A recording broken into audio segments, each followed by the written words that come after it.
الحمد لله رب العالمين والصلاة والسلام على أشرف الأنبياء والمرسلين. معزز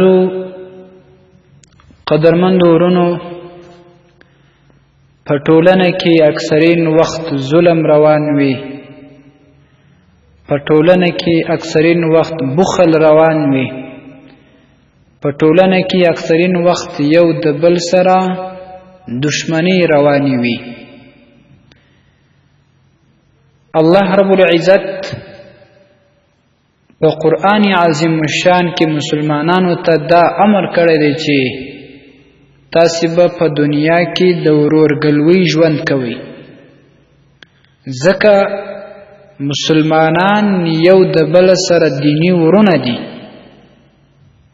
لکه څنګه چې یو څوک دا نه خوښوي چې پر خپل ورور باندې ظلم وکړي، دا نه خوښوي چې د خپل ورور سره داسې چلند وکوي چې هغه د ظلم ډک وي، یا دغه کور تباه کول، یا دغه اهل او عیال تباه کول، یا نور ظلمونه ورسره کول. همدا شان مسلمانانو ته د رب العزت دا حکم دی چې یو بل به تاسې ظلم نه کوئ، یو بل به تاسې داسې ژوند کوئ، داسې په اخلاقو باندې لکه خپل ورونه.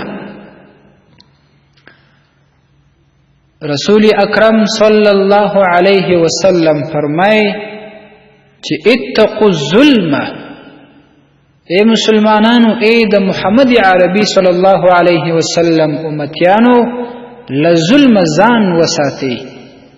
ولی؟ فإن الظلم ظلمات یوم القیامه.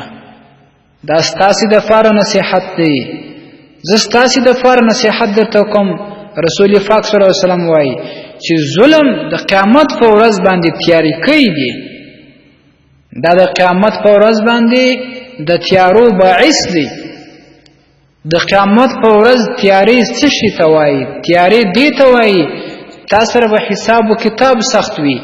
د قیامت په ورځ به ته د سختو غمونو سره مخ یې، د قیامت په ورځ به ته د داسې حالاتو سره مخ یې چې په دې دنیا کې څوک سوچ هم نشي کولی. داسې سخت حالات به وي. یار داسې سخت ورځ بیا پر دغه ګناهکار مسلمان باندې د قیامت په ورځ تیارې، دا د ظلم په وجه باندې.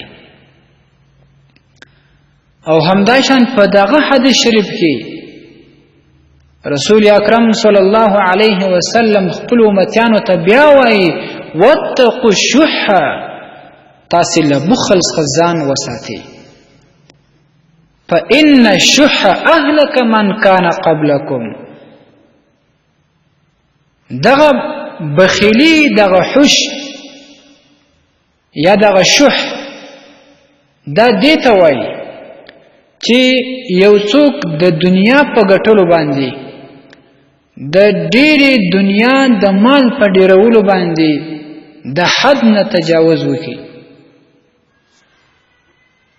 نو هغه ته په شریعت کې رسول اکرم صلی الله علیه وسلم شح ویلی چې کله دومره تجاوز وسی د دنیا او د مال او د دې د اسبابو په ډیرولو کې چې بیا د حلال او حرام په منځ کې تمیز نسی کولی، او د نور انسانانو، د نور مسلمانانو د وینې د تویولو څخه هم بیا ډډه نه کوي، ځان نه ساتي، ځکه چې دی په یو قصه باندې، په یو رقم باندې مال لاس ته راوړي، د دنیا په محبت باندې دومره ننوځي، بیا په خپل کاروبار کې، په خپل ژوند کې دروغ هم وایي، ظلم هم کوي، په حرام باندې هم لاس راوړي، او دوکې او فریبونه هم کوي.